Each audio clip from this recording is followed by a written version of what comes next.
Gracious God, you have made abundant room at the wedding feast with more than enough wine. If we want to make room for others to join us, Lord, help us to find the way. Amen. Amen. Good morning, St. Philip's. Good morning. It dawned on me that although we have been together for a while now, you really don't know much about me. I just kind of came into your life in this transition period. I moved into the area from Western North Carolina about 2 years ago and started showing up here, and here I am behind the pulpit. Deacons, as ordained clergy, bring skills from lives and professions outside of the church that are then married to faith formation and training for ordination. And normally, my professional resume would have been shared with the vestry and those of you who wanted to know, but these have not been normal times at St. Philip's. So in a very brief thumbnail sketch, I'm going to give you a peek at one part of me. I admit to being a Dookie. I graduated from Duke, who beat Virginia last night. And ACC is on, thank you, with a degree in public policy and anthropology.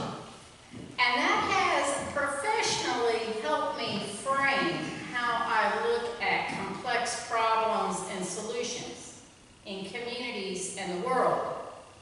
Specifically, how are proposed policies and programs going to impact individuals, families, and communities, both intentionally and unintentionally. And this lens has served me well through my life work in nonprofit management, serving all types of people in high-risk situations. Are the programs being developed going to help or harm them? I'm also a data junkie and a fact-based person, which people who worked for me have grown to love and hate. Let me see the numbers. And then, because I am a person of faith, I pull all of this through a sieve of my knowledge, understanding, and experience of scripture, religion, and tradition. That cradle Episcopalian part of me has brought that through the old three-legged stool that we Episcopalians have grown up with.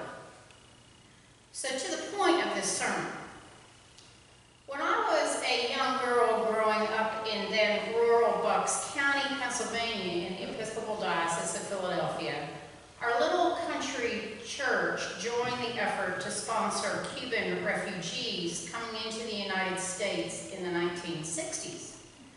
I know some of you have been around long enough to remember those years. The Cuban Missile Crisis, Cold War, bomb drills in school, hiding under the desk or in the halls as if that would save us, people fleeing Cuba on rafts and small boats through dangerous waters with young children and older adults. There is always a push and a pull to migration. The push is the factor that causes people to even think about leaving their home place. Economics, war, oppression, crime, disaster, climate change impacting agriculture and lifestyle, famine. The pull is the hope for something that is better for your family. Economic stability, freedom, justice, peace. Big concepts, deep enough that today the United Nations, working with international geographers, estimate that over 250 million people are on the move around the world from one country to another. That number does not count people trapped in war-torn countries and disaster areas who cannot leave. International census data tells us that most of those people who are migrating between countries are middle income. They're not poor. They're middle income because it takes resources to pay the cost of migration. We don't often realize that middle income piece because what we see on the news about refugees and migrants in bits and pieces and sound bites are pictures of horror. And there is definitely horror in the world as war and poverty and criminal cartels and disasters have taken their toll on the human condition. But the data from international census figures on migration is showing a far different picture for the majority of migrants who must pay large sums of money to travel and then large sums to seek a path to citizenship in a new land. For people who do not have cash assets, their land is often used to collateralize loans to enable them to pay human traffickers. The pull to come to countries of economic stability is also strong because of the opportunity to work and send remittances home. The amount of money foreign workers make and send home to poor family members far exceeds the amount of humanitarian aid paid to the high poverty countries people leave. The Cuban family we sponsored in the 1960s, the Ustiaks, and I still remember their name and I can see their faces to this day. The mom, dad, daughter, and son moved in with our family one day. We lived in a typical ranch house with a finished basement that had a bedroom and a bathroom and a living area, and they lived in the basement area while the church family helped Mr. Ustiak find a job, help the family locate and get settled in housing, and get acclimated to the community. And I'm here to tell you Doylestown, Pennsylvania was not a Spanish language community. We scrunched over at the table and ate together and learned about new foods and new lifestyles and tried to help people who could never go home again feel a little better every day. The time we had together was a blessing to us all. Citizenship, ethnicity, politics, nothing got in the way of making room at the table. Decades later, I was blessed to live and work among Hmong families in the Catawba Valley of western North Carolina, who were resettled by the Baptist Association in the areas of the United States after the Vietnam War. And I watched that same community make room for a fast-paced growth of Hispanic families and workers who supplied the poultry and agricultural industries in the area. A rich diversity grew, not without bumps and growing pains, but we all learned from one another, and we all grew better in the process. Why am I taking the risk of entering into the hot topic subject matter of migration when any smart preacher on this Sunday would just stick with the joy of the wedding feast in the gospel message of John and leave it at that? I'm entering into this topic for a couple of reasons. The first is pretty obvious. As a nation, we are failing miserably in our ability to even hold conversations that will lead to thoughtful, comprehensive policies on immigration and border security. Our conversations too often devolve to fear, racism, and dehumanization. We've shut down the government. We must find ways to talk. We must find language we can use. The second reason is that the lessons for today point us as followers of Christ to a roadmap for this conversation. For basic spiritual reasons, as followers of Christ, we must find a way to promote this conversation.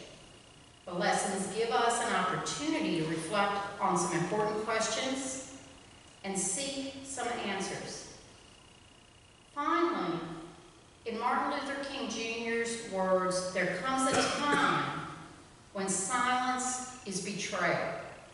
I believe that not only a deacon's role, clergy's role, but all of our roles as baptized Christians is to bring the needs of the world to the attention of the church.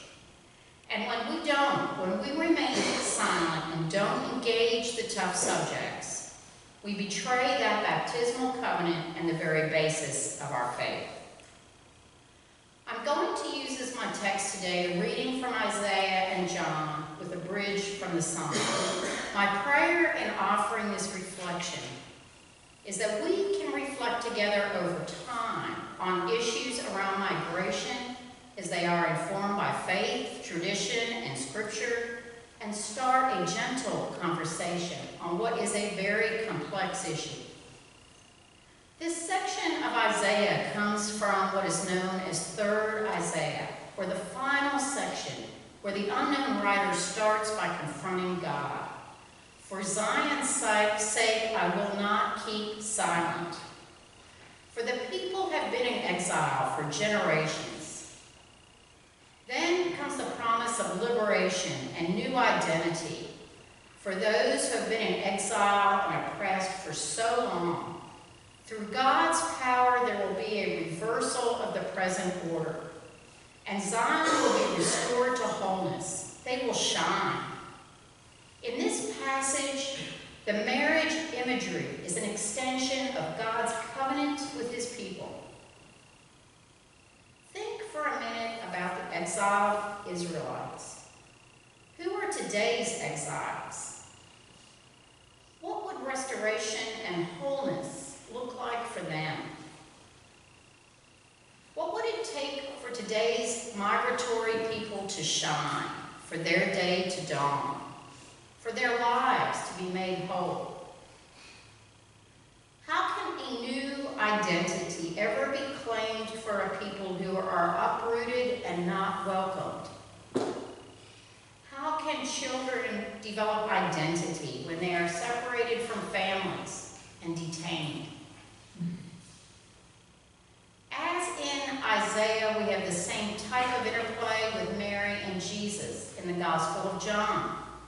Mary refuses to be silent, and in the midst of the 7-day wedding feast, the hosts, who live in an area under Roman oppression, run out of wine.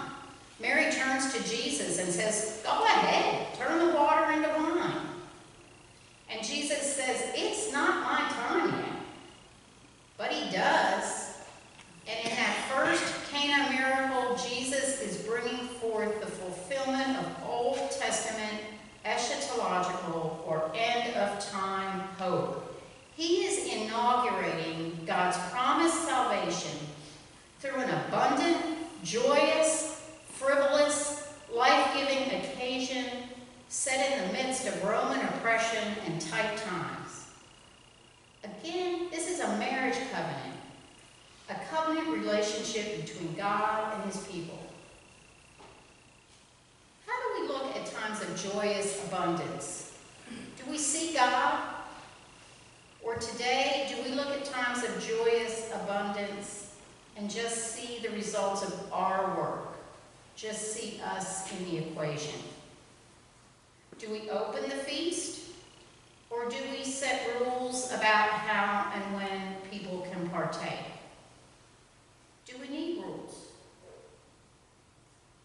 Here is an abundant wedding feast with room for all, and as the psalmist promises us, how precious is your steadfast love, O God.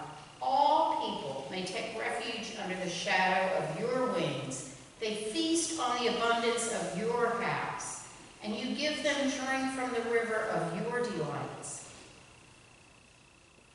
How do we interpret all people in a day and age of border security concerns and terrorism?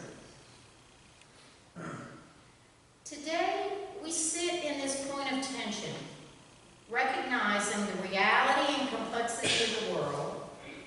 At the same time, we recognize that we sit at the marriage feast with others, sharing in God's abundance. We take part in fulfilling God's act of saving grace when we use our gifts to the fullest, when we make room at the table. contemplate the divine abundance that surrounds us and realize it's not ours to fully control and share. When we get a little tipsy on a good wine, Jesus leaves us. And in that tipsy love, maybe make decisions and hold conversations and take risks we might not normally take. So in good Episcopal fashion, I left you with more questions and absolutely no answers. But just maybe we have a new starting point for a conversation. And that starting point is the basis of our faith and not our self-interest.